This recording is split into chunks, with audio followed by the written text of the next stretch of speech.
오늘 하나님 말씀은 사무엘하 1장 우리 보도록 하겠습니다. 구약 462페이지 사무엘하 1장입니다. 우리 한 부분 교독하시겠습니다. 사무엘하 1장 1절에서 10절 말씀 교독하겠습니다. 사울이 죽은 후에 다윗이 아말렉 사람을 쳐 죽이고 돌아와 다윗이 시글락에서 이틀을 머물더니 사흘째 되던 날에 한 사람이 사울의 진영에서 나왔는데 그의 옷은 찢어졌고 머리에는 흙이 있더라. 그가 다윗에게 나와 땅에 엎드려 절하매 다윗이 그에게 묻되 너는 어디서 왔느냐 하니 대답하되 이스라엘 진영에서 도망하여 왔나이다 하니라. 다윗이 그에게 이르되 일이 어떻게 되었느냐 너는 내게 말하라. 그가 대답하되 군사가 전쟁 중에 도망하기도 하였고 무리 가운데 엎드려져 죽은 자도 많았고 사울과 그의 아들 요나단도 죽었나이다 하는지라. 다윗이 자기에게 알리는 청년에게 묻되 사울과 그의 아들 요나단이 죽은 줄을 내가 어떻게 아느냐. 그에게 알리는 청년이 이르되 내가 우연히 길보아 산에 올라가 보니 사울이 자기 창에 기대고 병거와 기병은 그를 급히 따르는데 사울이 뒤를 돌아 나를 보고 부르시기로 내가 대답하여 내가 여기 있나이다 한즉 내게 이르되 너는 누구냐 하시기로 내가 그에게 대답하니 나는 아말렉 사람이니이다 한즉 또 내게 이르시되 내 목숨이 아직 내게 완전히 있으므로 내가 고통 중에 있나니 청하건대 너는 내 곁에 서서 나를 죽이라 하시기로 그가 엎드러진 후에는 살 수 없는 줄을 내가 알고 그의 곁에 서서 죽이고 그의 머리에 있는 왕관과 팔에 있는 고리를 벗겨서 내 주께로 가져왔나이다 하니라. 아멘. 사무엘하 1장 우리 나와 있는 메시지를 통해서 우리가 특별히 주목해야 될 것은 뭐냐면 지금 세상 사람들은 상황에 따라 자기의 유익을 구하면서 정말 자기 중심으로 모든 것들을 판단하고 결정하는 이런 세상 가운데 살아가고 있습니다. 이런 가운데 우리는 어떻게 행동해야 되는가? 정말 나에게는 어떤 상황에도 변치 않는 원칙이 있는가? 그런 것을 오늘 1장이 우리에게 주고요. 그뿐만 아니라 나에게 아픔을 주고 슬픔을 주고 고통을 주는 그런 사람들이 어려움을 처하거나 또 고통을 당할 때 나는 어떻게 대응하는가?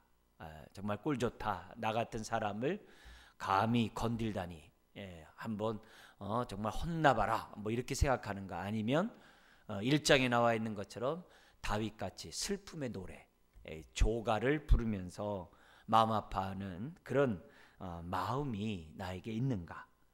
그뿐만 아니라 나에게 복잡한 이런 마음 심지어 원한과 같은 이런 감정이 있을 때 나는 그때에도 하나님의 뜻을 먼저 생각하고 나는 순종할 수 있는 신앙 인격이 있는가? 이런 것들을 우리들의 삶 속에서 많은 교훈을 주고 있는 것이 1장입니다. 그래서 1장을 보면서 우리가 이 세대를 본받고 이 세상 사람처럼 우리가 살아가고 또 맞대응하기보다는 어떻게 하는 것이 믿음의 행동인지를 하나하나 내 감정과 상황에 따라 행동하기보다는 먼저 뜻을 생각하고 또 어떻게 행동하는 것이 하나님이 기뻐하는 일인가 우리가 좀 살펴봤으면 좋겠습니다. 사무엘하에 나와 있는 내용은 24장까지 있어요. 크게 세 부분 나눠지는데요. 전반부는 1장부터 8장까지 이제 사울이 죽음으로 북이스라엘이 정말 혼란 가운데 들어가요. 이제 그런 가운데 다윗이 12지파 가운데 한 지파인 유다 지파의 왕이 돼요. 그리고 나서 또 5장에 보면은 다시 이제 통일 왕국의 왕으로 등극하고 이스라엘이 외세 침입에서부터 승리함으로 다윗의 나라가 정말 견고하게 서게 되었다. 이게 이제 8장까지 얘기해요. 굉장히 이제 승승장구하는 모습이죠. 근데 9장에서부터 20장 어떻게 보면 사무엘하의 본문인데 굉장히 중요한 이 본문에 다윗의 삶이 내리막길을 가요. 그렇게 하나님의 기쁨이 되고 그렇게 하나님의 뜻을 이루었던 다윗이 정말 하나님의 뜻을 거스리고 정말 하나님이 기뻐하지 않는 그런 만행을 이 다윗이 저질러요. 근데 그런 가운데서도 다윗 왕조가 유지가 돼요. 그래서 어떻게 그렇게 멸망할 수밖에 없는, 사울왕보다 더하면 더하지 덜하지도 않는 그런 죄들을 많이 범하거든요. 그럼에도 불구하고 어떻게 다윗은 살아남았는가? 그런 것이 이제 본론에서 우리에게 줘요.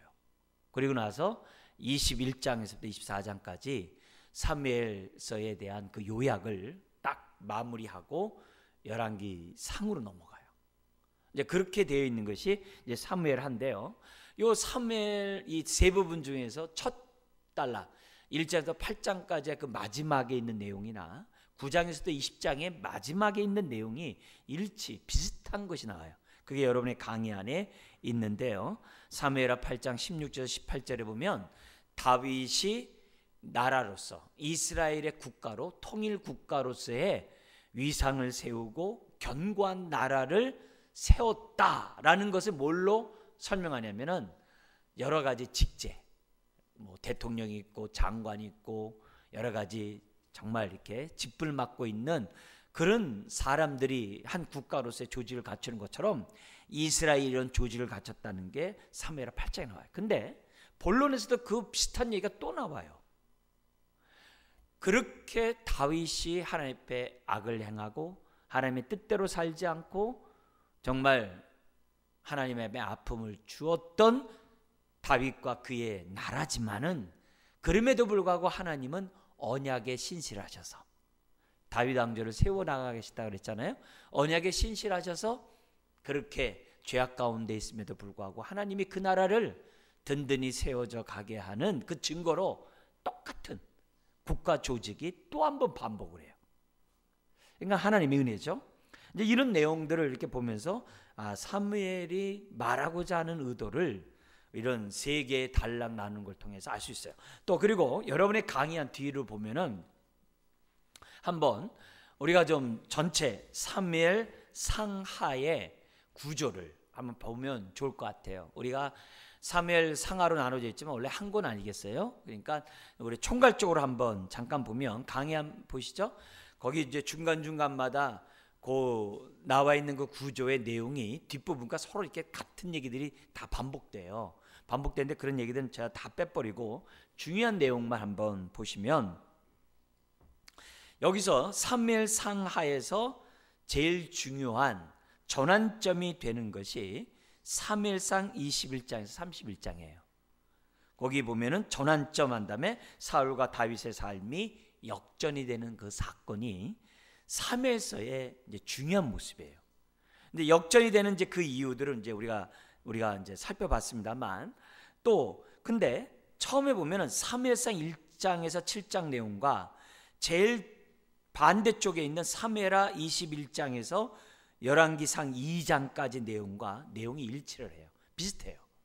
어떤 내용으로 되냐면은 사무엘상 1장에 7장까지는 사무엘이 늙은 엘리를 이어 온 이스라엘을 다스리게 되었다. 그러니까 엘리 대제사장 다음으로 사무엘이 등극하는 장면이 나와요. 근데 사무엘하 21장에서부터 열왕기상 2장은 다윗을 이어 솔로몬이 이스라엘을 통치하게 됐다는 지도자가 바뀌는 장면이 본문이 이렇게 전환점이 되는 거예요. 사무엘상 1장에서 바뀌고 열왕기상 1장에서 바뀌는 거예요. 지도자가 바뀌어요. 그런 부분이 나오고 거기 두 번째 단락에 사무엘상 8장에서 15장까지가 그렇게 하나님의 은혜를 받았던 사울이 자기 소견대로 행함으로 정말 실패한 그 인생이 8장부터 15장에 쫙 나와요. 근데 바로 그 대칭되는 사무엘하, 우리 사무엘하의 본론이겠죠. 사무엘하 9장에서 20장에 보면 다윗이 똑같이 실패를 해요. 근데 사울은 멸망했는데 하나님이 다윗은 또 구원하세요. 그걸 우리들이 이제 이 사무엘서에서 우리가 놓치지 말아야 될 굉장히 중요한 교훈이에요.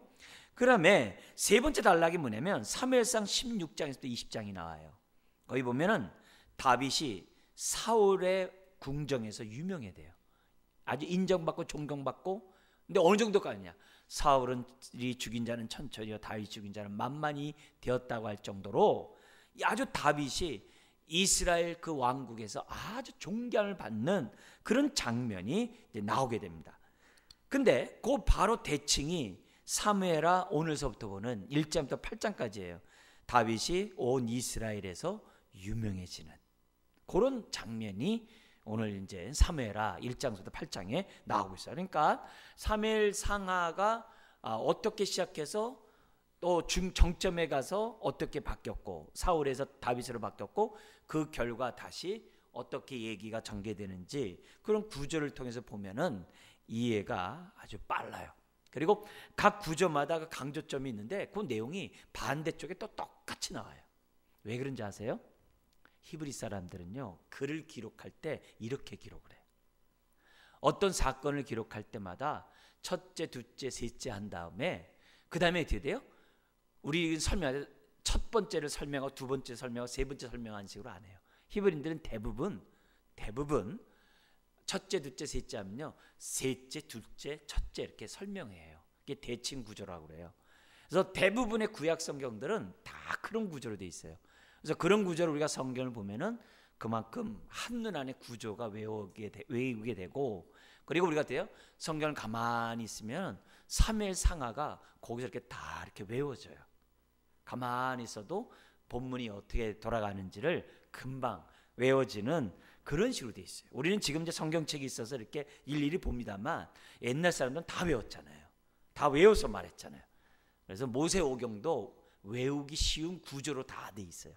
그래서 그 구조만 알면 그 내용을, 창세기는 뭐고 출애굽기는 뭐고 이게 다 이렇게 외우기 쉽게끔 다 돼 있어요. 특별히 시내산 언약을 중심으로 모세오경은 쫙 이렇게 대칭 구조로 돼 있어가지고 외우기가 아주 쉬운 거예요. 근데 그럼 뭐가 중요하다는 거예요? 한 가운데 있는 게 제일 중요한 거예요. 그래서 모세오경에서 제일 중요한 거는 시내산 언약이에요. 그게 구약에서 굉장히 중요하다는 것을 이제 우리들에게 이제 보여주고 있고, 성경을 우리가 바라볼 때도 그런 거예요. 그래서 지금 대칭 구조를 왜 알려줬냐면은 이 사울 중심에서 이제 다윗이 이제 등극하는 것이 이 사무엘 이 서신에서 너무 중요한 사건인데, 그 다윗의 왕조가 어떤 왕조냐, 정말 앞으로 오실 메시아를 예표하는 그런 다윗의 왕조라는 것을 이제 막 우리로 하여금 이제 깨닫게 하는 그런 본문입니다. 우리가 나중에 기회 있을 때 좀 더 우리 자세히 보도록 하고, 오늘 본문을 우리가 보도록 하겠습니다. 먼저 우리가 1장에서부터 우리 나와 있는 내용도 우리 강의안을 잠깐 보도록 하겠습니다. 1절에서 10절에 보면은 다윗에게 사울 왕의 죽음의 소식을 이제 전하는 사람이 이제 등장하게 됩니다. 8절과 13절에 보면 아말렉 소년. 지금 방금 다윗은 어떻게 돼요? 시글락성에 있는 자기 가족들을 갖다가 정말 괴롭혔던 그 아말렉 군대를 정말 쫓아가가지고 아말렉 군대를 멸절하고 돌아왔잖아요. 그죠? 그 아말렉 군대, 그런 가운데 그 아말렉의 사람 가운데 종으로 팔려온 사람들이 있었던 거예요. 이제 그 가운데 이 아말렉이라는 이 소년이 이스라엘 진영과 같이 진영에 있다가 지금 이제 도망온 거죠. 도망온 아말렉 소년으로부터 지금 사울 왕이 전사 되었다라고 하는 그런 소식을, 정말 아이러니하죠, 그런 소식을 듣게 됩니다. 추측하건대 이 소년은 아마 이스라엘의 포로로 끌려온 이 종으로서 사울 왕의 말들을 관리하는 종이 아니었는가, 이렇게 이제 추측을 합니다. 그런데 우리가 잘 알다시피 사무엘상 하반부에 사울 왕이 어떻게 죽었는지 기록되어 있거든요. 근데 그 죽었던 그 기록 내용과 이 사람이 말한 보고가 차이점이 있어요. 그래서 우리들이 이 차이점 속에서 다윗이 아말렉 사람을 죽이는 거 보면은 우리가 볼 때 사무엘상 하반부에 나와 있는 사울의 죽음이 정설로 받아들인 거죠.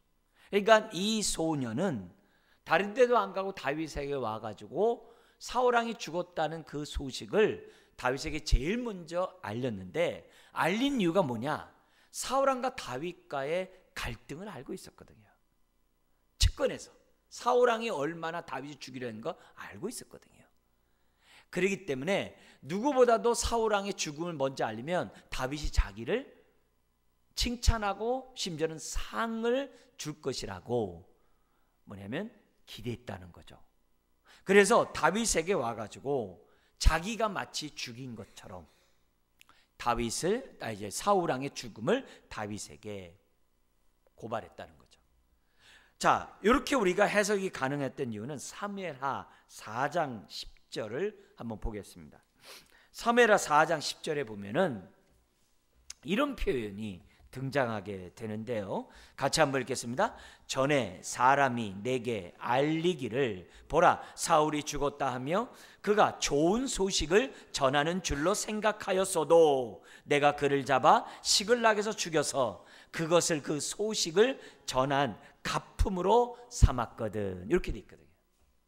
그러니까 이 아말렉이라는 사람이 나름대로 자기는 다윗에게 좋은 소식이라고 생각했는지 모르겠지만 다윗이 그렇게 생각한 거예요. 근데 내가 공의의 심판을 내렸다라고 말을 하거든요. 그러니까 이런 것을 보면은 이 아말렉 사람은 종으로 정말 살다 보니까 얼마나 힘들겠어요.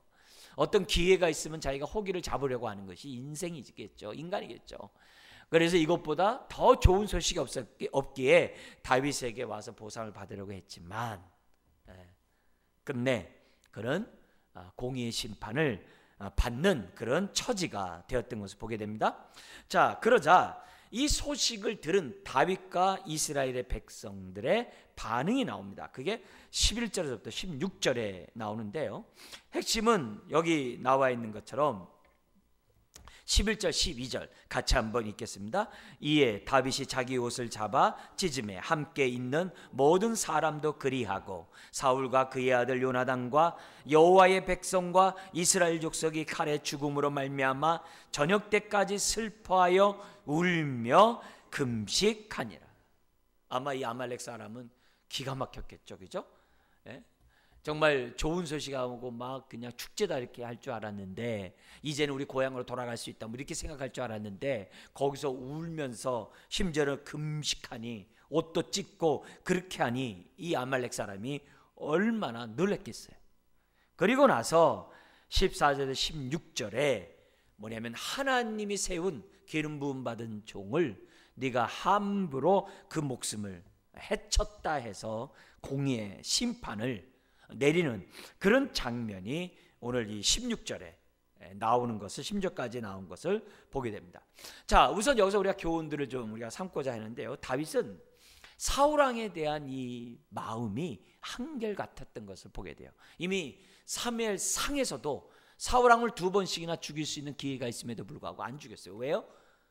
하나님으로부터 기름 부음 받았기 때문에 안 죽였어요. 그리고 또 여러 가지 정치적인 상황을 고려해서 안 죽였어요. 만약에 자기가 죽일 수 있는 환경이 되었는데 사울왕을 죽여보세요. 다윗이 왕이 되고자 하는 욕심이 많아서 사울을 죽였을 것이다. 그리고 사울이 다윗을 죽이려고 하는 것이 합법화되는 거예요. 그러면 다윗이 어떻게 돼요? 이스라엘의 왕이 된다 한들 존경을 받을 수가 없는 거예요. 그런 의미에서 다윗은 하나님 앞에 기도했던 거죠. 뭐냐? 내가 기름 부음 받았으면 하나님의 방법으로 나를 왕을 세울 것이다. 그리고 사울왕에 대한 그 공의는 하나님이 행하실 것이다. 나는 믿는 사람으로서 내가 믿음의 행동을 하면 된다 하면서 그는 악을 악으로 갚지 않고 선으로 악을 갚는 그런 믿음의 행동을 취해왔던 거예요. 그런 의미에서 우리가 이 사울에 대한 이 다윗의 마음은 항상 동일했다는 것을 우리에게 보여주면서 우리에게 이제 교훈이 되는 거죠. 나는 사실 나를 해코지하고 나에게 불편을 주고 나에게 손해를 끼치는 사람 보면 못 참거든요. 못 참거든요. 좀 아무리 가까운 사람이라 할지라도 내 소리를 내고 싶어하는 게 우리들이거든요. 근데 그거는 하나님 앞에 올바른 태도가 아니라는 것을 다윗은 우리들에게 보여주는 거예요. 그래서 다윗은 어떤 상황에 따라 움직이거나 자기 유익을 구하기 위해서 이리저리 하는 그런 사람이 아니었다는 거예요. 나름대로의 원칙을 가지고 다윗은 어떻게 돼요? 신앙생활 했다는 것을 사울왕의 죽음의 반응을 보이는 다윗의 태도에서 우리들은 알 수가 있다는 거죠. 이 아멜렉이라는 사람은 오늘 우리들의 일상 세상적인 사람들을 대변하는 사람이에요. 세상 사람들은 다 아말렉 사람처럼 다 다윗이 좋아할 것이라고 생각들 합니다. 세상 사람들은 다 이 아말렉 같이 해요. 우리들도 사실 어떻게 돼요? 다 이런 생각을 갖고 있다고요. 그런데 이 다윗이라는 인물을 통해서 하나님 우리에게 주시고자 하는 메시지는 그러면 안 된다는 거예요.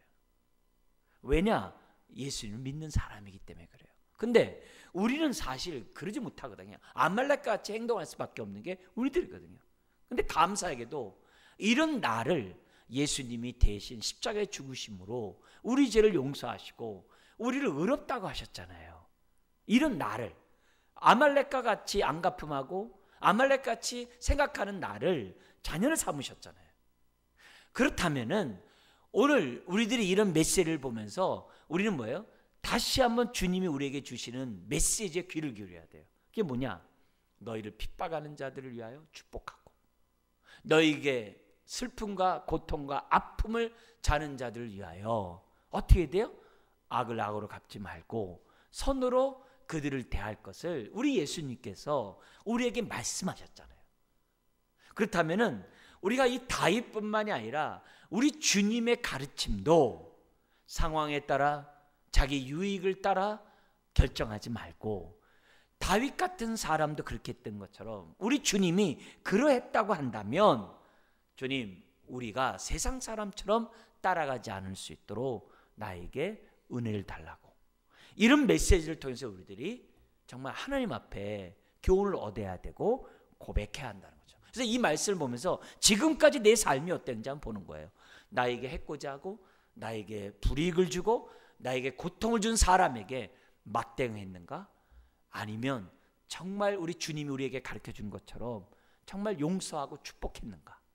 오늘 나의 삶을 한번 보세요. 멀리 보지 말고 내 가정에서, 그죠? 나의 그 여러 가지 가족 관계에서 나는 어떤 태도를 가졌는지, 교회 안에서도 마찬가지예요. 나에게 아픔을 주는 자에게 나는 어떻게 행동했는가? 나는 예수님의 그 한결같은 원칙을 가지고 저와 여러분들이 행동했는가? 그걸 우리가 첫 번째로 이 본문을 통해서 우리가 배워야 돼요. 그래서 우리가 이런 메시지를 머릿속에 딱 갖고 있으면 어떻게 돼요? 나에게 아픔을 주는 자에게 아말렉처럼 맞대응하겠죠. 아말렉처럼 생각하겠죠. 당연히 예수를 믿어도 그렇게 하겠죠. 그러면 그렇게 하더라도 이 말씀을 기억하면 어떻게 돼요? 하나님, 내가 그렇게 하지 않겠다고 기도했는데 또 그렇게 옛사람에 따라 행동했네요. 이렇게 고백하게 되는 거예요. 내가 그렇게 안 하고자 했는데 그렇게 했네요. 그러니까 뭐예요?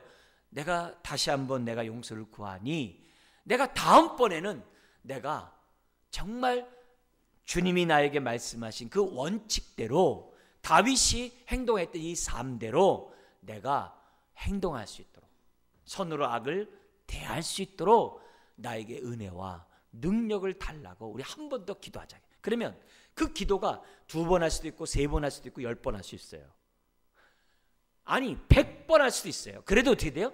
100번이라도 하자는 거예요. 그러면 어느 순간에 저와 여러분들이 우리를 비방하는 자들이 훗날 베드로전서 2장 12절 13절인 것처럼 하나님 앞에서 저와 여러분들이 비방하는 자들이 저와 여러분들이 내가 살아생전에 보니까 내가 비방할 때 저 사람이 나를 저주하는 게 아니라 나를 축복했습니다라고 말하도록 하라라고 기록되어 있거든요. 그렇다면은 오늘 이런 메시지 속에서 우리들이 한번 내 모습을 보자는 거예요. 그냥 듣고 잊어버리지 말고 내 마음에 생겨라서 지금까지 내 삶이 어땠는지 보고 회개할 거 회개하고, 하나님 내가 다윗처럼 행동하게 하시고 예수님이 가르쳐준 교훈처럼 행동할 수 있도록 은혜를 주세요. 그렇다고 서로 시험하지 마세요. 시험하지 마시고 어쨌든 신앙생활하면서 그런 마음의 자세를 갖자는 거예요. 그러면 두 번째가 뭘 우리들이 배워야 되냐면은, 다윗은 정말 사울 왕이 참 안 됐네, 이렇게 끝나는 게 아니라 다윗과 그의 백성이 뭐 했다고 그랬어요? 옷을 찢으면서 울면서 금식했대요. 이거는 일반 신앙인의 모습이 아니에요.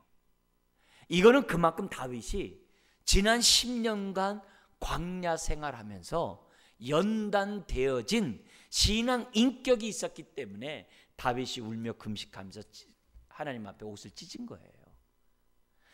이런 메시지를 통해서 우리들에게 주님의 교훈 두 번째가 다른 게 아니란 거예요. 우리 주님은 뭐라고 말씀하셨냐면, 우는 자와 함께 울고 웃는 자와 함께 웃으라 그랬어요. 그게 주님이 우리들에게 가르쳐주는 메시지예요. 근데 우는데 어떻게 우느냐?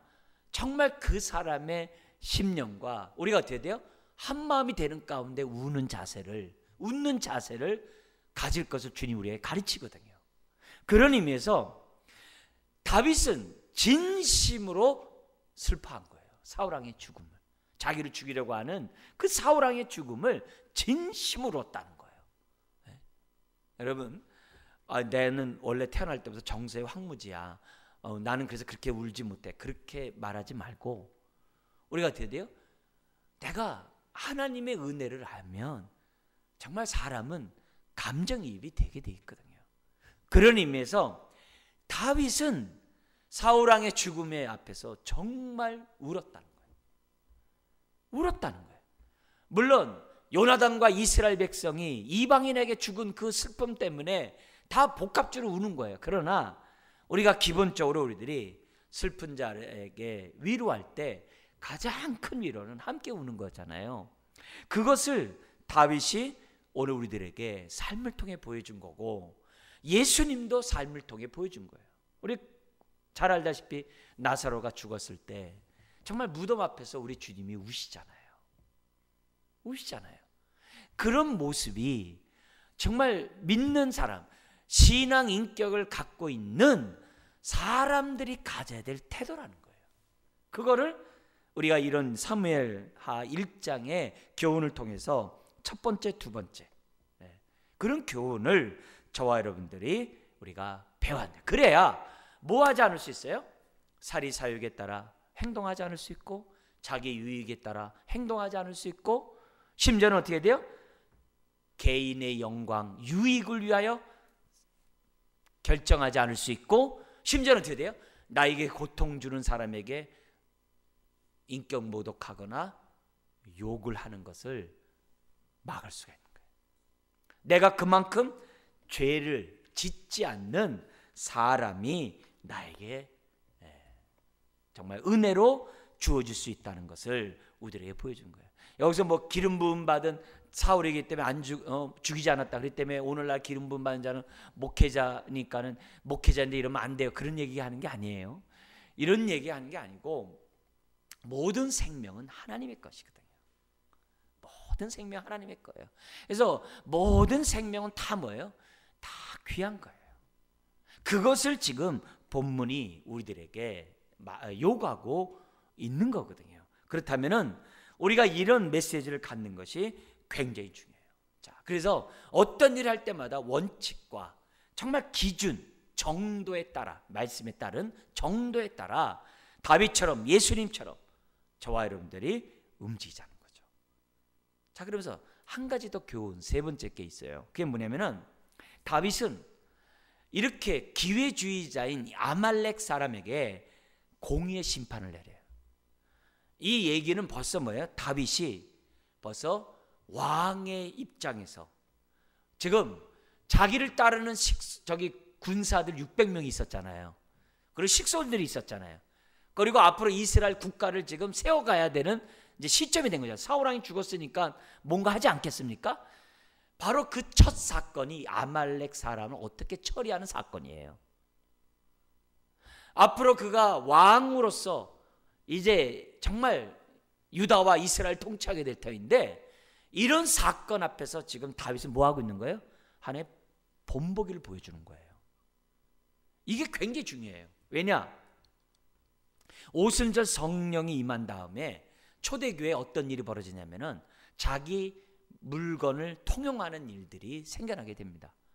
그래서 가난한 자, 정말 소외된 자가 없이 하나님의 말씀에 따라 사랑의 공동체에 이뤄가게 됐어요. 근데 아나니아 삽비라가 은근슬쩍 일부만 감추고 일부만 내놔요.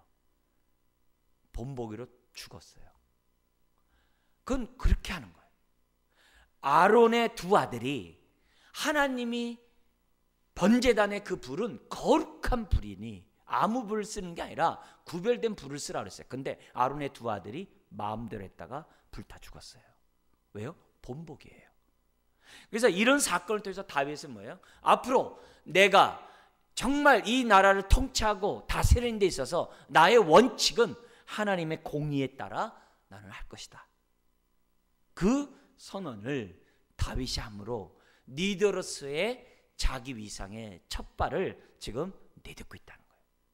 그래서 성경에 보면은 우리가 다윗같이 왕은 아니더라도 에베소서나 이런 데 보면 뭐가 나오냐면은 가정, 예를 들어서 직장의 상사는 이렇게 돼 있어요. 직장의 상사는 뭐 많겠죠? 상사는 어떻게 하나님의 공의에 따라 직장 생활해야 되느냐? 공평하게 하라. 딱 돼 있어요. 너에게도 상전 있는 것을 알고 공평하게 대하라. 그 원칙 그거예요. 그래야 상사로서의 어떤 뭐예요? 윗사람으로서의 그런 위상이 주어진다는 것을 우리에게 가르치거든요. 팔은 안 누르고 뭐 그러면 안 되는 거예요. 그러면 안 되는 거예요. 만리장성을 쌓는 그 순간 북방 민족으로부터 우리를 적으로 간주했다라고 사람들에게 뭐예요? 감정을 촉발해가지고 넘어오게 만드는 거예요. 오히려 만리장성을 쌓기 때문에 거기 북방에 있는 민족이 계속 와서 점령하는 거예요. 만리장성 안 쌓았다면은 그런 전쟁들이 안 일어났다고도 볼 수 있는 거예요. 사람들이 뭐든지 뭐예요? 선을 긋는 순간이에요. 우리가 가인과 우리 이 사건을 잘 알다시피 정말 가인이 아벨을 죽이잖아요. 근데 가인이 제일 먼저 하는 사건이 뭐예요? 성 쌓기를 해요. 성을 쌓는 순간에 뭐예요? 다른 사람들과 딱 단절시키는 거예요. 난 내 거 챙기겠다는 거예요. 자기는 보호하고 자기가 안전하게 하려는지 모르지만 그 순간에 잘라버리는 거예요. 거기에 대해서 우리 하나님 뭐라 그래요?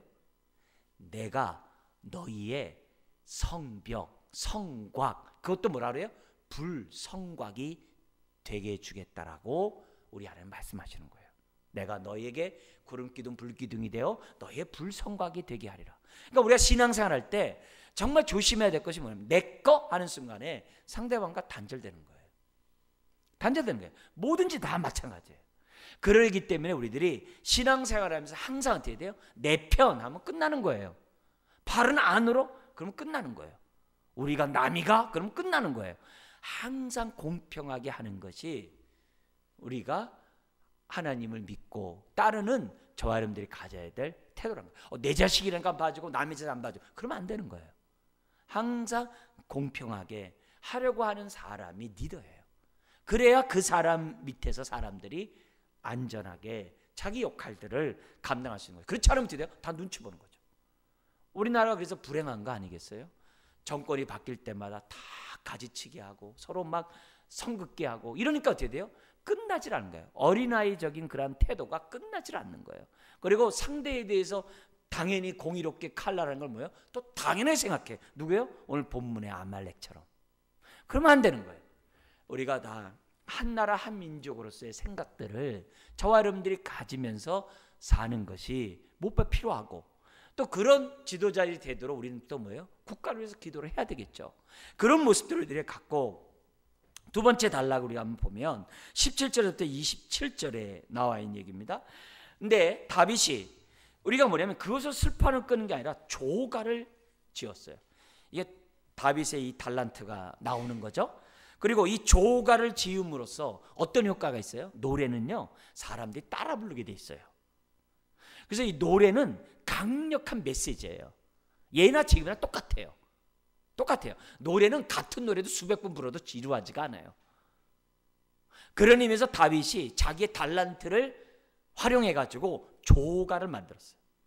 그러니까 이 조가는 단순히 사울왕의 슬픔만 얘기하는 게 아니라 그 안에 뭐가 포함되어 있냐면은 나는 사울왕의 죽음에 절대 관여하지 않았다는 자기 변론도 그 안에 포함되어 있어요. 그래서 동시에 가장 중요한 게 있어요. 정말 다윗은 선한 사람이구나.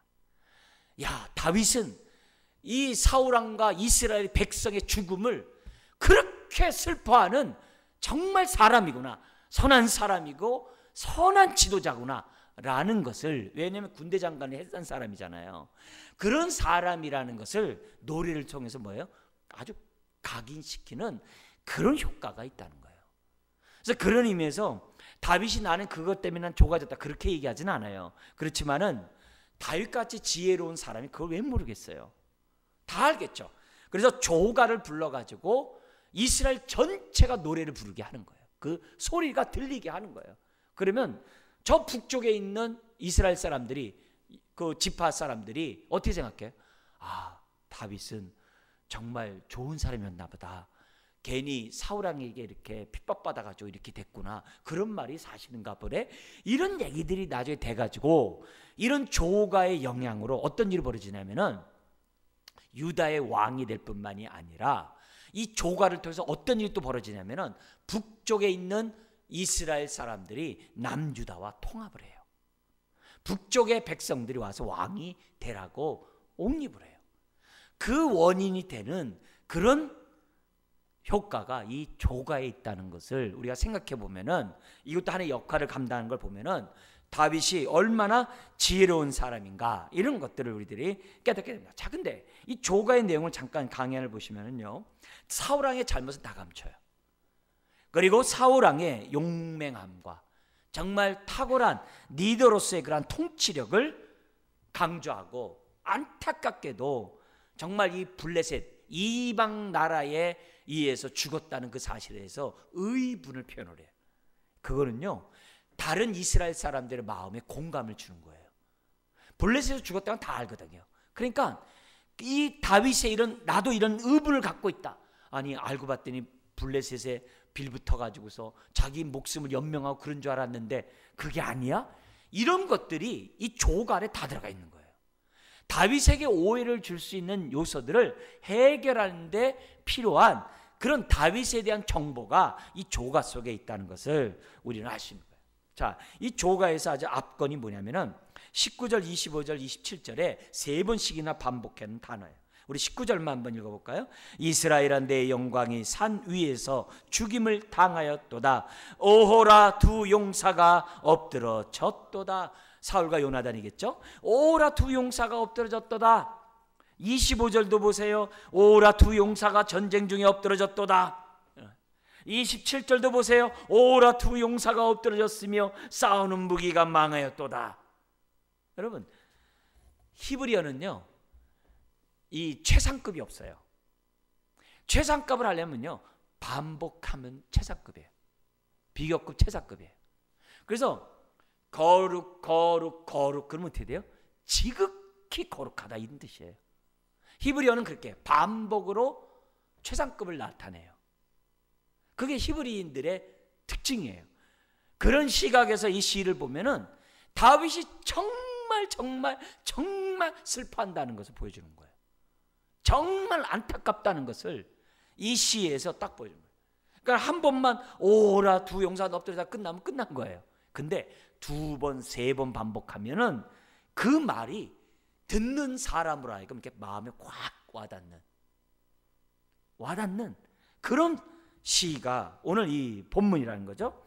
그러면서 거기 나와 있는 내용을 잠깐 우리 한번 보면, 시에 나와 있는 것처럼 20절을 보면 소식을 이방 나라에게 알리지 마라. 이게 지금 다 그런 거 아니겠어요? 21절 저주받을 길보아 산하. 왜냐하면 사울이 살해되고 명예가 더럽혀진 곳이기 때문에 그렇게 표현하는 거예요. 그리고 22절 23절을 용감한 사울과 요나다란. 그리고 24절 25절에 이스라엘 딸들을 애가에 초대한 거예요. 그래서 사울왕만 슬퍼하는 게 아니라 온갖 여성들이 다 슬퍼하는 그런 모습이에요. 심지어는 26절에 보면은 요나단의 죽음을 애도하면서 형이라고 불러요. 그러면서 마지막 27절에 또다시 두 용사가 엎드려졌다고 하면서 그 감정을 극대화하고 있는 것을 보여줘요. 자, 우리가 여기서 우리 강의 안에 따라서 우리가 하나하나씩 교훈을 산다면 첫 번째는 뭐냐면 거기 2번에 있는 것처럼 다윗은 비탄하지만 낙심하거나 빈곤하지가 않아요. 오히려 이런 조가를 통해서 그를 추하게 만드는 게 아니라 고매한 인격을 갖고 있는 정말 좋은 사람이라는 것을 보여주는 조가가 되는 거예요. 사람들이 이렇게 슬퍼하고 막 그러면 막 좀 그런 게 있잖아요. 그게 아니라 오히려 슬픔으로 더 지도자가 되고 오히려 슬픔으로 더 격상이 되는. 우리 그 문재인 대통령 그 5.18 사건이었을 때 우리 그 앞에서 낭독한 그 여성을 정말 그 총에 맞아 죽은 그 아버지 대신해서 그 여성이 이렇게 낭독을 하잖아요. 근데 그 낭독 들어가는 사람을 정말 가서 이렇게 안아준 장면이 여러분 우리 보지 않았습니까? TV에서요? 그건요 정말 악건이거든요. 그런 거는 너무나도 사람들에게 감동을 준 것으로 우리나라에 이렇게 통계가 나와 있어요. 그 사건이. 그러니까 그런 부분들을 지금 뭐냐면은 우리가 격상을 시켜준단 말이에요. 대통령이었어요. 격상. 다윗도 똑같은 거예요. 그만큼 울므로 추한 게 아니라 울므로 참 측은한 게 아니라 더 고매한 인격을 갖고 있는 사람으로 보여주는 거죠. 그래서 다윗은 나도 사실 그 자리에서 나도 내가 그렇게 죽을 수밖에 없는 사람이라는 것을 다 알 거예요. 그리고 그동안의 우여곡절에서 자기를 지켜주신 그 하나님의 그 손길들이 계속 이렇게 생각났겠죠. 그런데 나도 죽을 수 있는데 하나님이 나는 살려줬구나. 이게 웬 은혜인가 하면서 지금 어떻게 돼요? 다시 한번 그 마음속에 감정이입이 되는 거예요. 사울왕의 그런 요나단의 죽음에 대해서 마음이 지금 들어가는 거예요. 네. 들어가면서 다윗이 정말 울며 부르짖으며 옷을 찢는 이런 모습. 이게 우리가 본문에서 배워야 될 교훈이라는 거예요. 이 조가에서. 그래서 목사인 저나 여러분이나 이런 따뜻함이 있어야 돼요. 이런 인간미가 있어야 돼요. 네. 내가 아무리 사랑받지 못하고 내가 사랑받지 못하는 가운데 태어나고 자랐고 지금까지 왔다 하더라도 그것이 이유가 될 수가 없어요. 왜요? 우린 주님의 사랑을 경험했기 때문에. 나를 향한 십자가의 사랑을 경험했기 때문에 우리가 그렇게 나이가 그 조건이 안 돼요. 이유가 안 돼요. 우리는 주님이 나를 위해 우셨던 것처럼 우리가 어떻게 돼요? 정말 따뜻한 마음을 가지고 회복된 자로서 우리들이 신앙생활해야 한다는 것을 다윗은 조가를 통해 우리들에게 가르쳐줘요.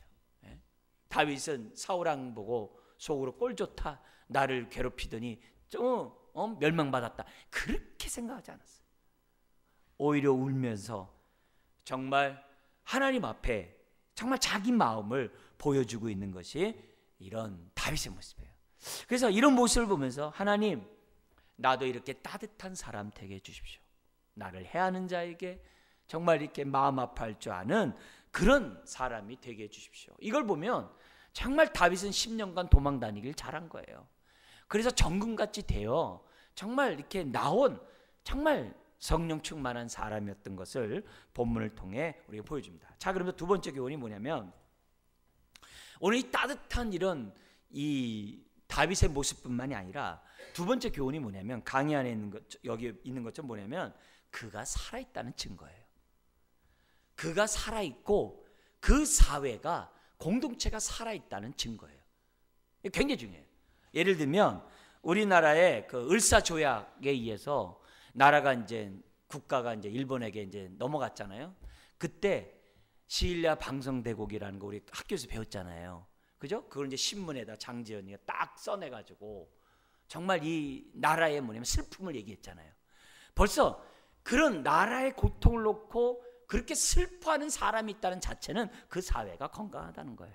힘이 없지만 그래도 그 사회가 건강하다는 거고, 그것을 신문에 싣고 사람들에게 외칠 수 있고 그것을 읽고 마음에 감동받는 사람이 있다는 거는 그래도 뭐예요? 나라가 살아있다는 거예요. 힘이 없지만 살아있다는 거예요. 그러니까 뭐예요? 다 1919년에 대한독립 만세도 하는 거 아니겠습니까? 나라도 그런 거예요. 뭐든지 여러 가지 사람들에게 비판이 살아있고 막 그런 것들이 살아있는 그런 소리가 있을 때 그 사회가 건강한 거 아니겠어요? 항상 뭐예요?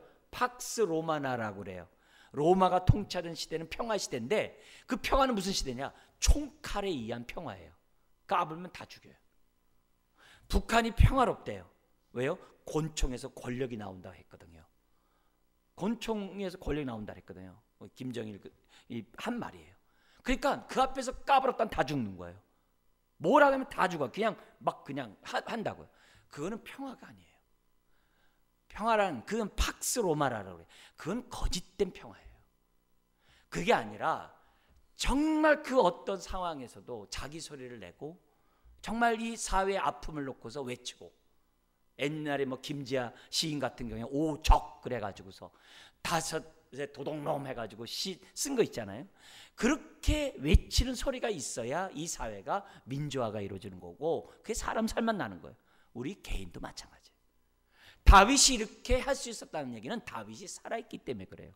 그리고 거기에 감동받았다는 얘기는 그 당시 이스라엘 사람들이 영적으로 깨어있다는 걸 얘기를 하는 거예요. 오늘 우리도 마찬가지예요. 하나님 앞에서 이런 감정이 사라져가는 이 시대 속에서 하나님, 우리가 이 다윗과 같이 애가를 부를 수 있는 살아있는 자가 되게 해달라고. 왜?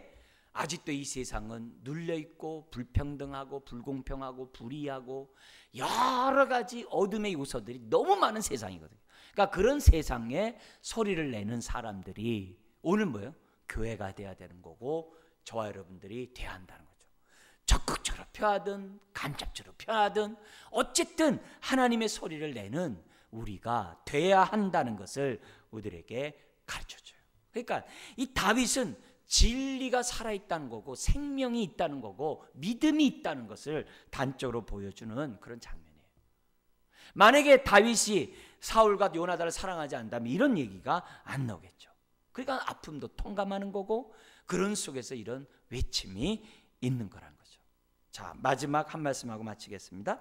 다윗은 기름 부음을 받았어요. 그리고 기름 부음을 받았지만 그 골리앗을 무찌른 사건서부터 지금까지 10년 넘도록 정말 왕이 되지 않았어요. 그리고 오히려 왕이 될 가망이 없었어요. 마치 요셉이 감옥에 들어가서 자기가 꾼 꿈이 이거 개꿈이었구나 이렇게 생각되는 그런 상황이었어요. 근데 다윗은 어떻게 돼요? 극적으로 왕이 될 것이다라는 그 믿음도 있었지만은 그런 절망 마지막 가는 그 순간까지도 다윗은 어떻게 돼요?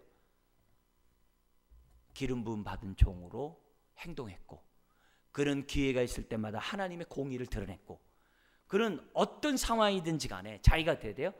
하나님의 뜻을 드러내는데 조금도 주저하지 않았다는 거예요. 그래서 다윗은 아주 일관된 믿음을 가지고 또 일관된 행동을 다윗은 행동했다는 것을 오늘 우리들에게 가르쳐 줍니다. 그래서 성경에서 말하는 가장 기본적인 있잖아요. 십계명서부터 시작해서 기본적인 주님의 교훈들이 있잖아요. 산상수훈 이런 것들. 이런 말씀들을 우리가 이미 듣고 있다고 한다면 아주 어떻게 하든지 그 말씀대로 살고자 하는 그 다윗과 같은 그 모습을 저와 여러분들이 갖기를 다시 한번 주의 이름으로 부탁드리고 또 우리를 통해서 정말 이 땅이 살아있음을 주변 사람들이 볼 수 있도록 정말 눈물 있고 따뜻하고 인간미가 있고 공의가 있는 저와 여러분 되기를 주의 이름으로 축원드립니다. 기도하겠습니다.